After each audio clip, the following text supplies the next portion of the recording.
हाय parents.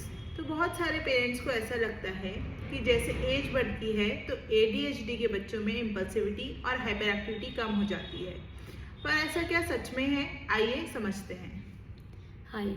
Generally बहुत सारे parent का यही माइंड सेटअप होता है कि एक एज के बाद, एक पर्टिकुलर एज के बाद उनके बच्चों में ऑटोमेटिकली हाइपर एक्टिविटी कम हो जाएगी। उन्हें लगता है कि अभी उनके बच्चे छोटे हैं, बट थोड़ा सा एक एज बढ़ने के बाद वो ऑटोमेटिकली उनके बच्चों में एक मैच्योरिटी आ जाएगी और उनकी हाइपर एक्टिविटी कम हो जाएगी। तो क्या हमें वेट करना होता है? देखिए, ऐसा कहीं भी मेंशन नहीं है, ना ही कहीं अप्रूव्ड है कि हमें वेट करना है। तो हमें जनरली क्या करना होता है कि अगर हम देखें कि ADHD या फिर ऑटिज्म के लिए हम बिल्कुल भी ये नहीं कहेंगे कि ये सब चीज़ें होती हैं, बट हाँ, हम ADHD में ये बोल सकते हैं कि एक एज बढ़ने के बाद उनमें हाइपर एक्टिविटी कम होती है, बट इसका मतलब ये नहीं है कि वो एज के रीज़न की वजह से होता है। जनरली क्या होता है कि ADHD के बच्चों में उनका IQ लेवल और उनका कॉग्निटिव वो बहुत अच्छा होता है, जिसकी वजह से एक एक एक एज के लेवल में आकर उन्हें सोशलाइज वाइज ये प्रेशर मिलता है कि उन्हें मैच्योरिटी लेवल पे आना चाहिए।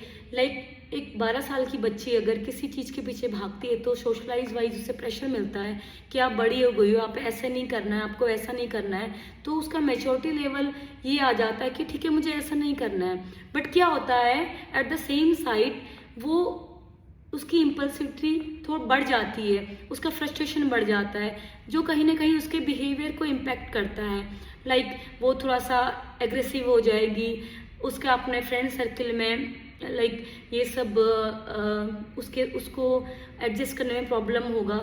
ऑब्वियसली नो डाउट कि उसकी हाइपर एक्टिविटी थोड़ा कम होगी, just because of social pressure कि नहीं, आपका एज हो गया, आप ये नहीं कर सकती हो, आप वो नहीं कर सकती हो, आप इन बच्चों के लेवल पे नहीं कर सकती हो, आपको ऐसे रहना है, आपको वैसे रहना है। बट दैट सेम टाइम उन सब को मैनेज करने के चक्कर में क्या होता है कि उसकी इम्पल्सिविटी वो कंट्रोल नहीं होती है, वो हाई हो जाती है, जिससे उसके बिहेवियर में बहुत इम्पैक्ट करता है कि एग्रेसिव होना, उसके नेचर में बहुत ज़्यादा शॉर्ट टेम्पर होना, एडजस्टिंग उसका नेचर नहीं हो पाता है कि आप छोटी छोटी बातों में वो गुस्सा हो जाएगी, वो अपने फ्रेंड सर्कल में कोप अप नहीं कर पाएगी, वो बहुत अच्छे से आपके साथ लॉन्ग टर्म के साथ बिहेव नहीं कर पाएगी।